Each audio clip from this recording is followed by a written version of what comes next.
Chapter 3 The Delhi Sultanate. In this chapter, we will study about the medieval period from 1206 to 1526 CE.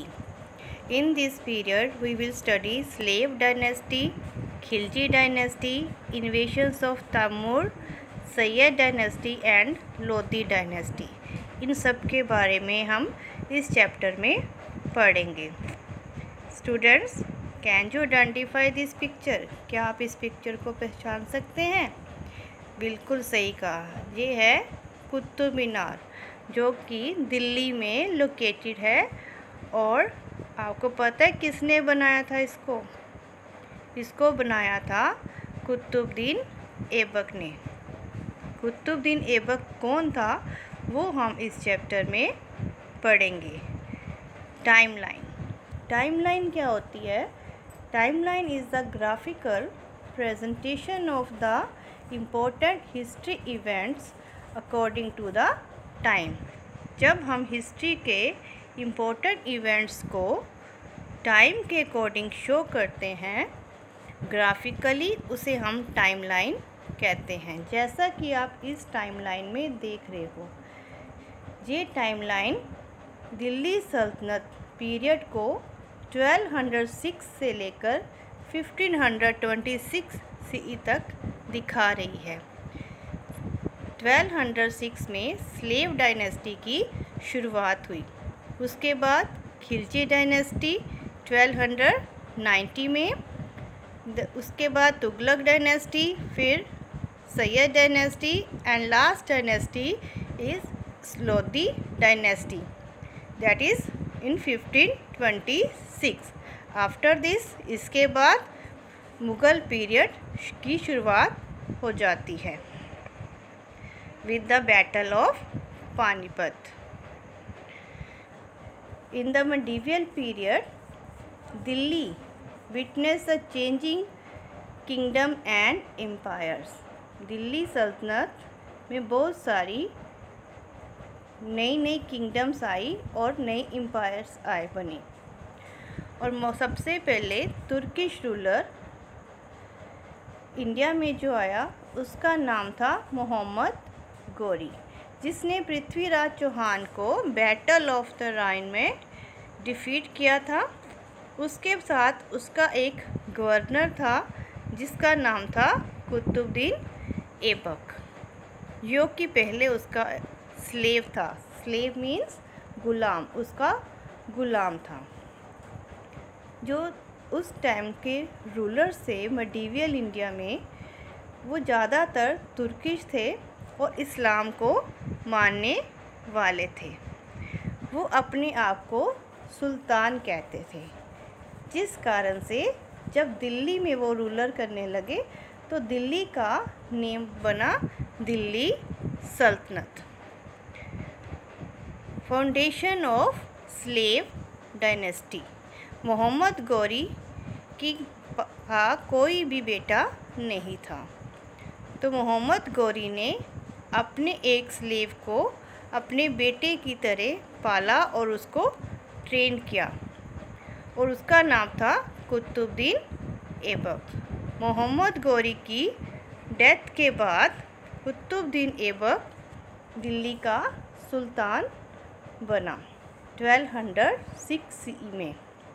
Early sultans were also called Mamluks. जो शुरुआत में sultans बनते थे उन्हें ममलूक्स भी कहते थे। ममलूक का मीनिंग है स्लेव, यानी गुलाम, क्योंकि वो सब गुलाम थे, इस कारण उन्हें ममलूक भी कहा जाता है। Qutbuddin Aibak, after becoming first sultan of Delhi, conquered Ajmer, Jhansi, Delhi and Meerut. Qutbuddin जब दिल्ली का सुल्तान बना तो उसने अजमेर, झांसी, दिल्ली और मेरठ पर अपना कंट्रोल कर लिया। वे एक बहुत अच्छा एडमिनिस्ट्रेटर था, शासन करने वाला था, और अपनी चैरिटी मीन्स दान देने के लिए भी बहुत फेमस हुआ। इसलिए उसका नाम लख बख्श, गिवर ऑफ लाख्स भी पड़ा, यानी लाखों लोगों को दान देने वाला। उसने famous mosque कुव्वत ul Islam mosque इन दिल्ली और 2.5 दिन का झोपड़ा अजमेर में बनवाई। और उसने कुतुब मीनार बनाने का काम शुरू किया, पर उसने कुतुब मीनार पूरी नहीं कर पाया, उसकी डेथ होगी, जिसका बाद में इल्तुतमिश ने कंप्लीट किया था।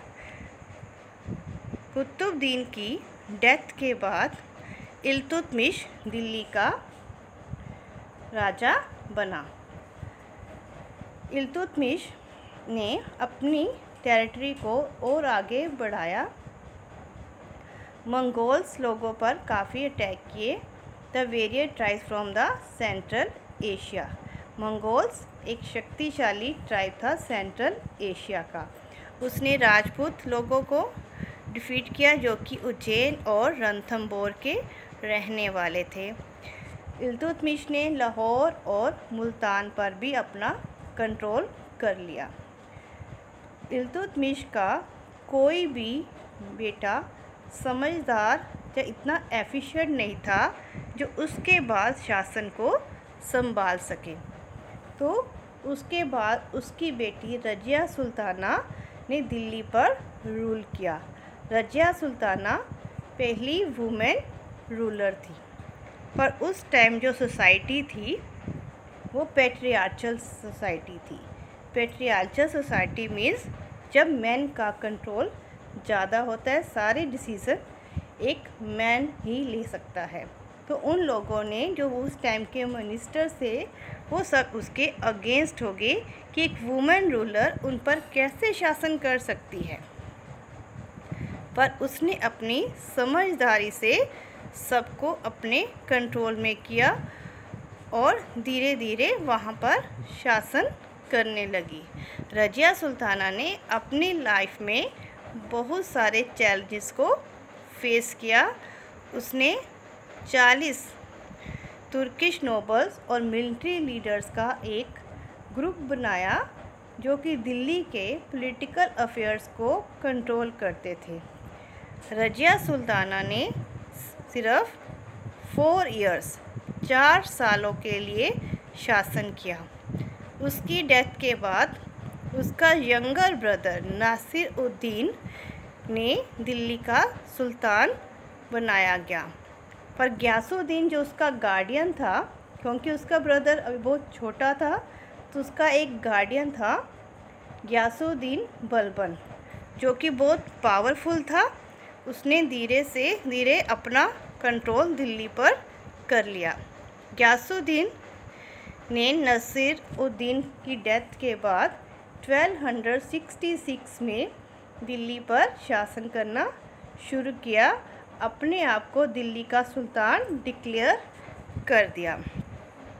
और वो ऐसा विश्वास करता था कि अगर हम शासन करना चाहते हैं तो हम अपनी ताकत से कर सकते हैं, हमें सिर्फ अपनी ताकत दिखानी है।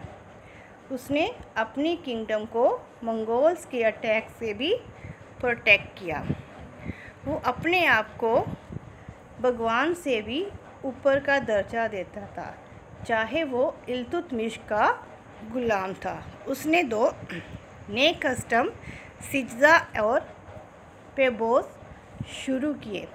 सिजदा का मीनिंग क्या होता है? जब हम किसी के सामने घुटनों के बल बैठकर उसको प्रणाम करते, उसे कहते हैं सिजदा करना। पेबोस क्या होता है? किसी के पैरों को चूमना। तो वो चाहता था कि उसे भगवान की तरह दर्जा दिया जाए, उसका सिजदा और पेबोस किया जाए। पर सब लोग उसके अगेंस्ट थे, क्योंकि वो समझते थे कि भगवान ही सबसे बड़ी ताकत है।